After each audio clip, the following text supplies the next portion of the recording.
So ngayong araw nga guys, tayo ay maglalaba.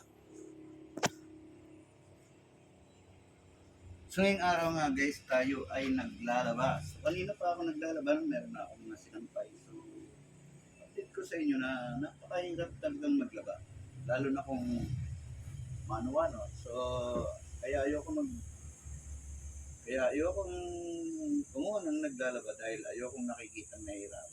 So yun guys, lalo na pag mano-mano. So yun guys, maraming salamat. Sana'y gayahin nyo to.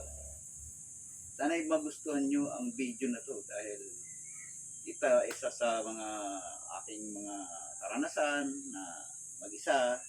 So gusto natin gawin yung lahat ng ginagawa nung may kasama tayo. So i-happy lang natin ang buhay guys. Kahit na mag-isa ka, importante happy!